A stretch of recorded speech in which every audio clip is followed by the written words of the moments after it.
Bueno, buenas tardes. En primer lugar, le quería agradecer a la Asociación de Docentes por este espacio de discusión, de convocatoria, y en particular al doctor Javier Moreno por su convocatoria.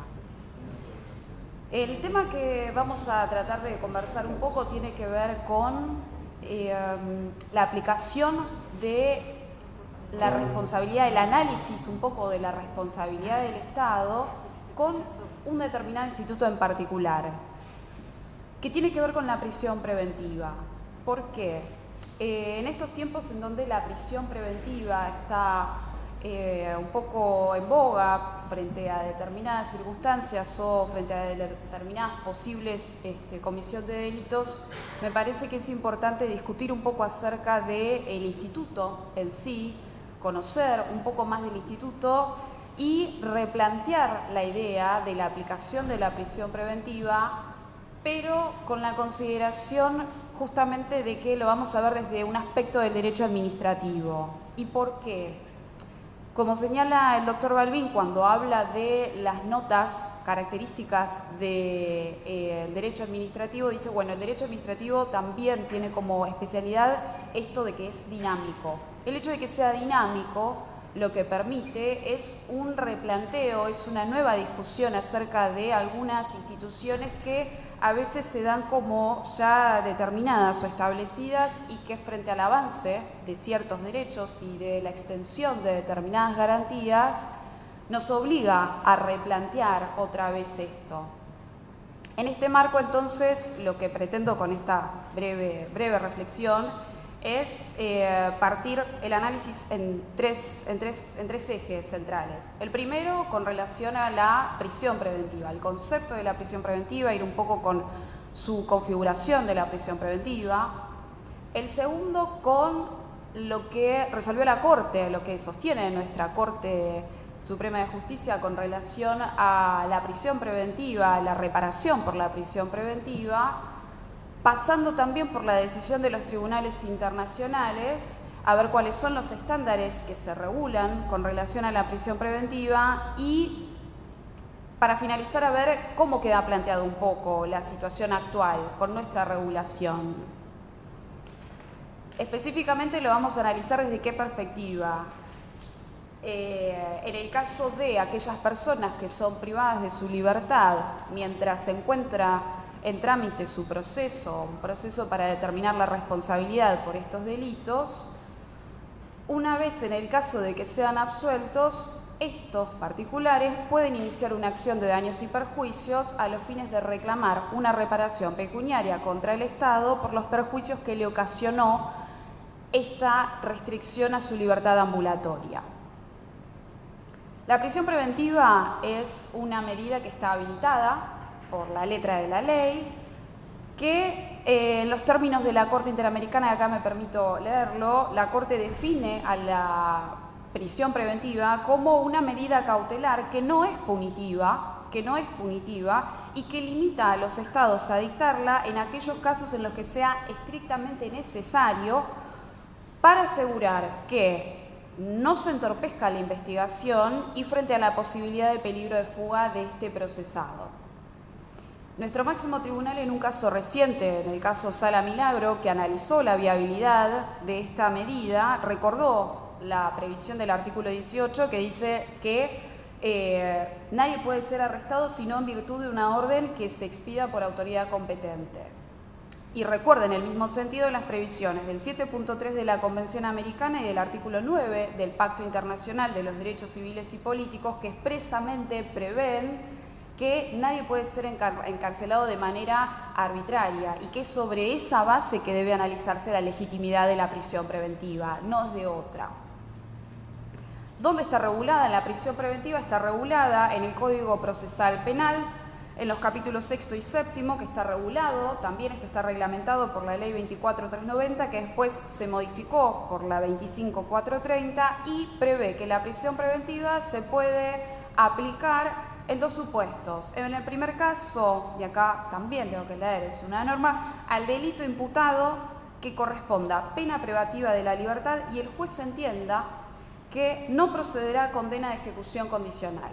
O, en el segundo caso, aunque corresponda pena privativa de la libertad que permita una condena de ejecución condicional si no procede conceder la libertad provisoria de acuerdo a lo que prevé el 319.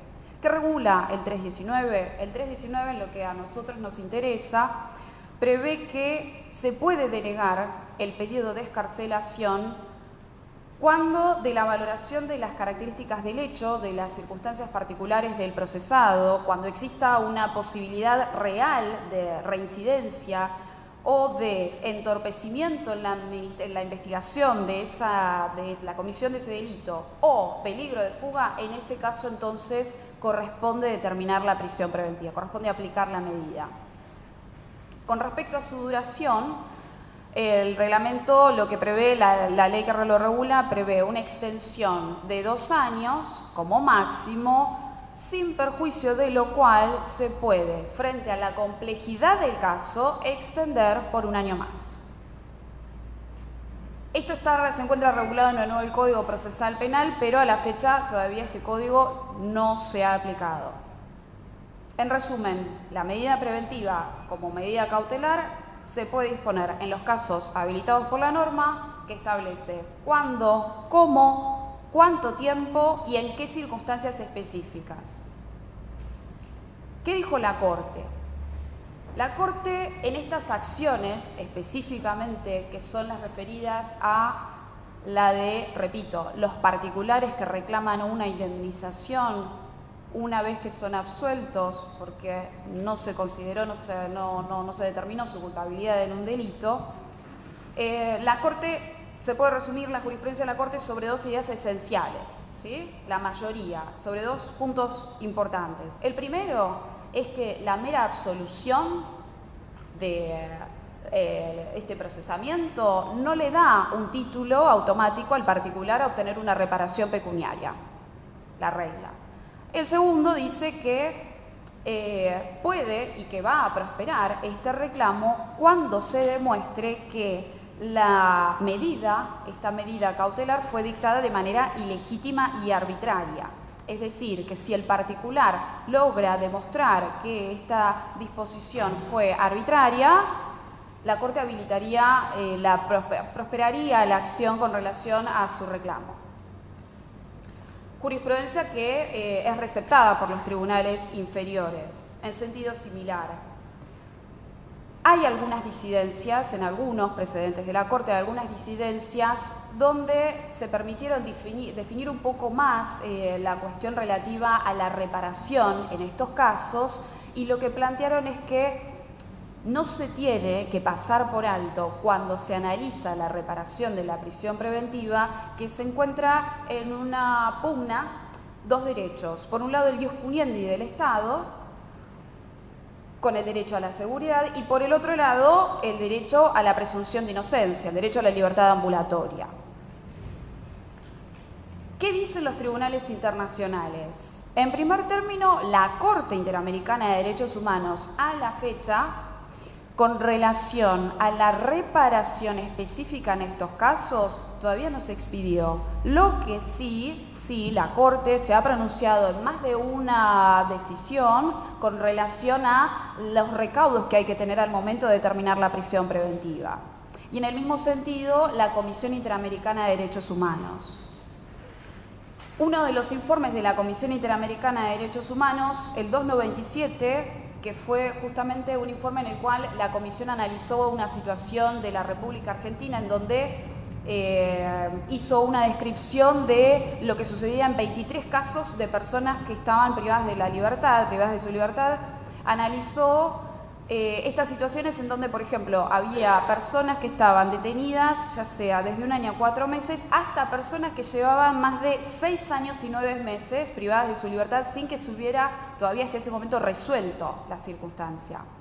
En este caso, lo que hizo la comisión dijo que el hecho de que existieran personas que todavía no tuvieran la resolución de su conflicto, habiendo pasado tanto tiempo, era una afectación al principio de la presunción de inocencia.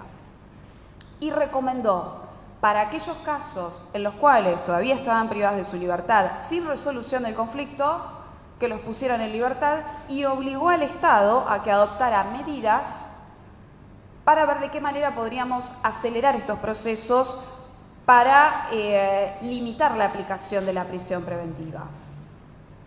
En este contexto, la Comisión identifica cuáles pueden ser aquellas medidas cuáles son los puntos que habilitan a que se dicte este tipo de medida cautelar. Identifica, primero, la presunción de que el acusado haya cometido el delito. Tiene que haber una presunción. Segundo, peligro de fuga, que eso lo tenemos todos incorporado. Tercero, el riesgo de la comisión de un nuevo delito por parte del procesado.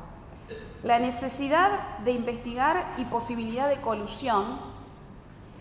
Y acá destaca la comisión que no alcanza para justificar esto que se diga necesidad de investigación, que la mera enunciación de es necesario investigar en el procedimiento no justifica la aplicación de la medida preventiva.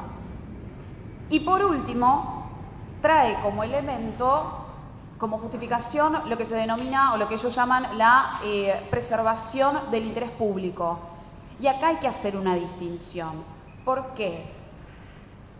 La preservación del orden público, expresamente la comisión lo que dijo es: reconozco que en casos circunstanciales, en casos específicos, la presión, la opinión pública, la presión social que existe frente a determinados delitos, la posibilidad de disturbios que puedan llegar a existir, supera en esa situación y justifica la aplicación de la medida preventiva. Pero lo que dijo fue, esta aplicación de la medida preventiva, esta aplicación, dijo que debería limitarse siempre y cuando este interés, esta presión subsista.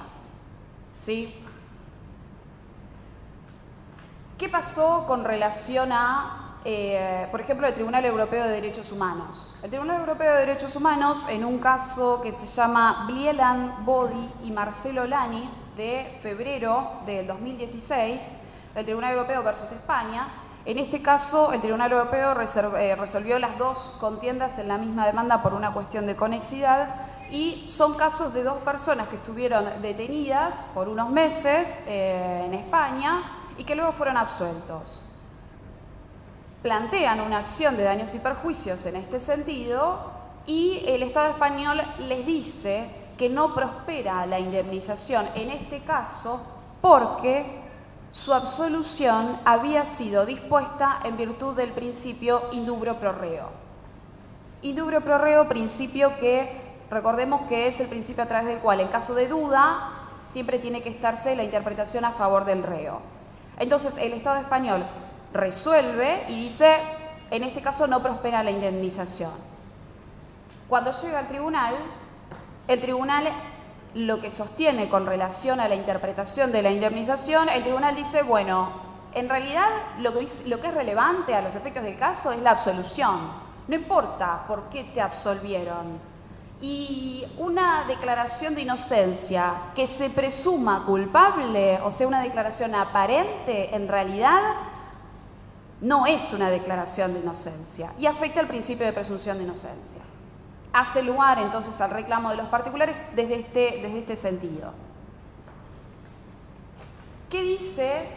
Entonces, si vamos a concluir con la jurisprudencia de la Corte, un poco la jurisprudencia orientada de la Corte Interamericana y del Tribunal Europeo, es que la medida de la prisión preventiva se aplica, sí se aplica, se tiene que aplicar restrictivamente, se tiene que analizar exhaustivamente y hay que tener mucho cuidado al momento de determinar la extensión de la medida. ¿Cuál es el inconveniente que se plantea con estos planteos? El inicial está dado, entiendo yo, por justamente los derechos que se encuentran en pugna. Por un lado, repito, el ius puniendi, y por el otro lado, el derecho a la libertad ambulatoria, el derecho de presunción de inocencia. Por el otro lado, y también hay que incluirlo en el análisis, que es que en el caso de que los tribunales aceptaran sin ninguna limitación este tipo de reclamos, implicaría una erogación cuantiosa, una deuda, afectaría a las arcas del Estado en el caso de que prosperara cada uno de los reclamos que se puedan llegar a plantear por este tipo de acciones.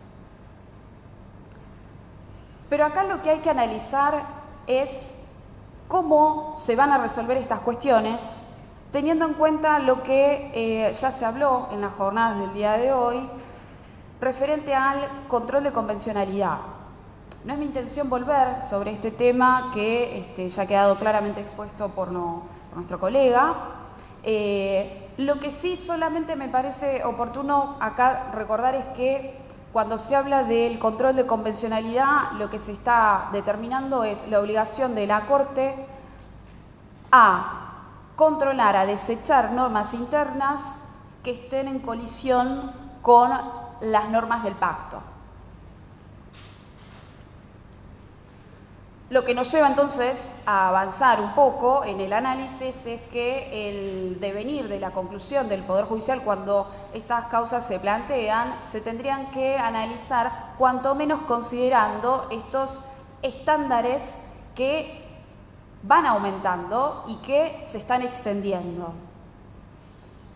Veamos, para ir cerrando un poco, las estadísticas. Tenemos unas estadísticas, por ejemplo, del informe elaborado por el Sistema Nacional de Estadísticas sobre Ejecución de la Pena del 2017. Este es un organismo que depende de la Dirección Nacional de Política Criminal en materia de justicia y legislación penal, dependiente del Ministerio de Justicia y Derechos Humanos, que se encarga de, este organismo específicamente, de elaborar las estadísticas con relación a la ejecución de la pena, que dice que al 31 de diciembre del 2017 había 85.283 personas privadas de su libertad en prisión, lo que implica una tasa de 194.000 por cada 100.000 habitantes. De estos 85.000, 38.315 son procesados y 46.405 condenados. Es decir, casi la mitad de la población que se encuentra en prisión todavía tiene un trámite pendiente para resolver su situación procesal final. Y surge un examen, hay un examen comparativo que dice, bueno, desde el año 2003 al año 2017 pasamos de 25.117 a 38.315.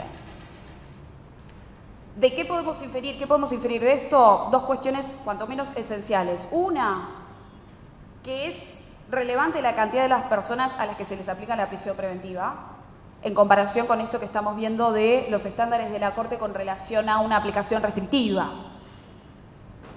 Y segundo, en caso de que solamente un cuarto de estas personas sean absueltas y se planteen acciones judiciales solicitando una reparación por los daños y perjuicios, implicaría también un colapso si todas vinieran a plantear, o gran parte vinieran a plantear esta acción de daños y perjuicios a los estrados. Para empezar entonces a concluir, creo que del instituto del replanteo de la prisión preventiva con relación a los estándares de la Corte, me parece que lo podemos cerrar en 3 o 4 ideas. La primera es que la prisión preventiva es una medida cautelar que tiene que ser aplicada como una forma excepcional frente a determinadas circunstancias. La segunda es que las decisiones de los tribunales respecto de estas causas de responsabilidad, repito, de responsabilidad del Estado frente a la reparación, ¿sí?, cuando estas personas son absueltas, deberían ser replanteadas bajo estos estándares del sistema internacional, o cuanto menos permitirse plantear un nuevo modelo con relación a qué casos sí podrían llegar a prosperar. Tercero, la cantidad de procesados que hay que están privados de su libertad es un reflejo justamente de la aplicación no tan restrictiva del Instituto de la Medida Preventiva, siendo que hay otras medidas que también propicia la Comisión Interamericana de Derechos Humanos. Y de estos números que surgen, en comparación con los condenados, creo que lo que se puede plantear frente al análisis cuando esto llega a los tribunales, creo que se puede desarmar desde dos aspectos. Uno, es esta aplicación restrictiva del instituto. Y dos es qué podría llegar a suceder si estas causas finalmente llegan todas a plantearse. Y para finalizar, creo que hay que traer al análisis también los distintos actores de este tema, porque no todo se ciñe en la aplicación o cuando los magistrados terminan resolviendo la cuestión. Y por eso creo que se puede distinguir en distintos ámbitos. El primero, el Poder Judicial en su rol de juzgador de esta circunstancia. El segundo, desde el Poder Legislativo, frente a la necesidad de legislar explícitamente la cuestión. Y el tercero, y no menor a cápite, referente a la sociedad como actor en este tipo de conflictos. Como bien se dijo, la opinión pública influye en la aplicación de este instituto. Ahora bien, para que este instituto, para que esta influencia sea legítima, tiene que subsistir esta presión, esta puja tiene que subsistir en el tiempo. De esta manera, entonces, quedarían planteados los cuestionamientos, en donde las obligaciones le caben al Poder Judicial, al Poder Legislativo y a la sociedad por este ejercicio de la opinión, lo que atraviesa la opinión. Y entiendo que esto es así porque finalmente de lo que estamos hablando es de la responsabilidad del Estado. Muchas gracias.